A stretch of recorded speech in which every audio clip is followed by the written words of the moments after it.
boa tarde, boa noite, meu querido aluno. Hoje vamos falar sobre administração científica. Como o assunto ele é muito vasto, eu vou ter que quebrar o vídeo em três. Esse primeiro, falar um pouco sobre administração científica para a gente adentrar nos teóricos da administração científica.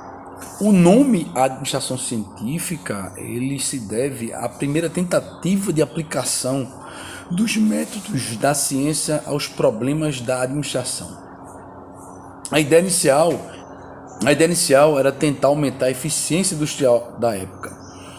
Os principais métodos científicos que eram aplicáveis aos problemas da administração foram a observação e a mensuração dos processos. Nessa escola da administração científica, ela teve como fundador o engenheiro mecânico Frederick Winslow Taylor, e também teve vários seguidores que vocês vão ver nos vídeos aí, como Grant, Gilbert, o Emerson, Ford, o Bart e entre outros. E o interessante dessa administração científica é que ela provocou uma verdadeira revolução no pensamento administrativo e no mundo industrial daquela época. E a preocupação original foi de eliminar o fantasma do desperdício que existia à época, até porque a gente não tinha métodos de produção, não tinha métodos de tentar organizar o serviço, a indústria. E existiam várias perdas que eram sofridas pela indústria, e, consequentemente, eles queriam tentar fazer um trabalho diferenciado para tentar elevar o nível de produtividade por meio da aplicação de métodos e técnicas dentro da engenharia industrial. O trabalho da época, mesmo a gente sabe que jamais pode ser desmerecido, ele sofreu grandes críticas por parte de quem trabalhava na indústria, por parte dos colaboradores. E um dos maiores problemas que tinha à época é que a falta do conhecimento, a falta de metodologia, e principalmente o conhecimento sobre as ferramentas administrativas, sobre o conhecimento da rotina administrativa, pelo fato de ele ser muito precário, ele não ajudava na questão da experiência industrial e empresarial, e também, não, por consequente, não apresentavam condições que eram propícias à formulação de grandes hipóteses, e também não tinha aquele suporte adequado para a elaboração dos conceitos mais rigorosos, e por isso ele sofreu várias críticas que a gente vai ver aqui agora. Uma das primeiras críticas foi a questão do mecanicismo da administração científica, porque ele diz o seguinte: se a empresa ela é formada, é constituída por pessoas, por mais que se saiba que era constituída por pessoas, não se deu a devida importância, atenção ao elemento humano.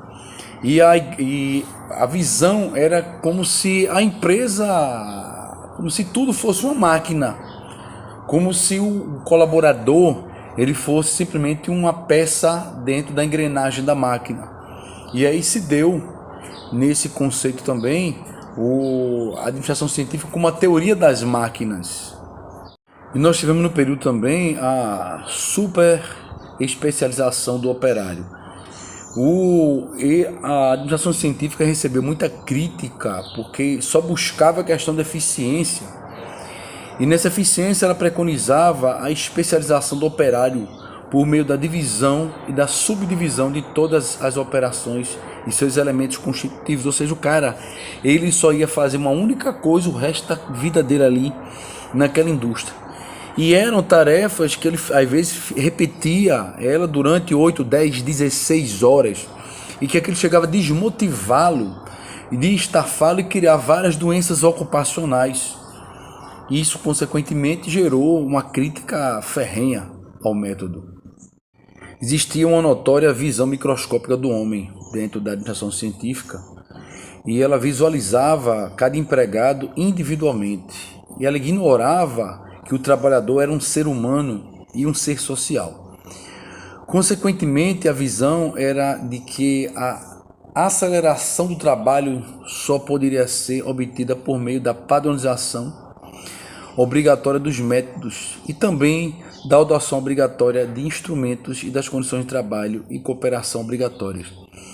O homem era visto simplesmente como um ser preguiçoso, como uma pessoa preguiçosa e que também era ineficiente. E essa visão era uma visão que simplesmente levava o homem, o trabalhador, como se não fosse nada. Só uma peça da máquina que serviria para trabalhar. Se morresse, poderia ser descartado. E também era marcada pela ausência de comprovação científica. Muito do que foi utilizado foi um método empírico.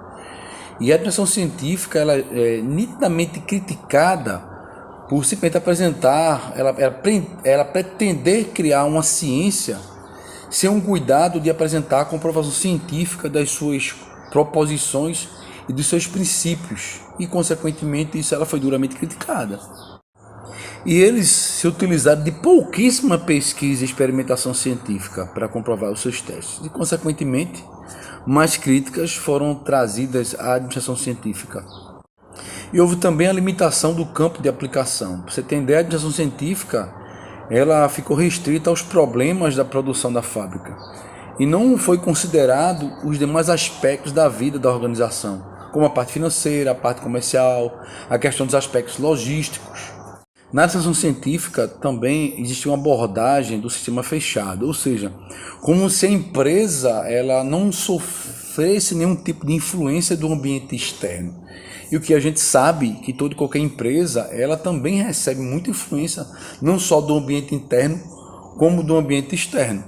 E se achar que essa concepção da ciência que a empresa era um ambiente fechado e não sofria essa influência prejudicou demais a análise da administração científica à época.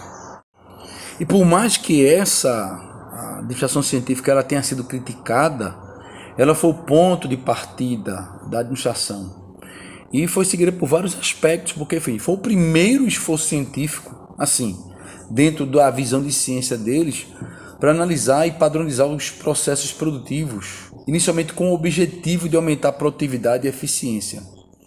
Se obteve, obviamente, um enorme êxito na racionalização das empresas à época. Então você vê que houve êxito, por mais que se tenha os problemas desse início da ciência, a primeira tentativa. E complementou a tecnologia da época e desenvolveu técnicas e métodos que racionalizaram a produção e, no final, lograram o seu certo êxito com o aumento da produtividade. Então a gente sabe que, por mais que tenha havido uma crítica, ela teve sua representatividade, ela teve sua importância que influencia até hoje nós como administradores e gestores aí fora.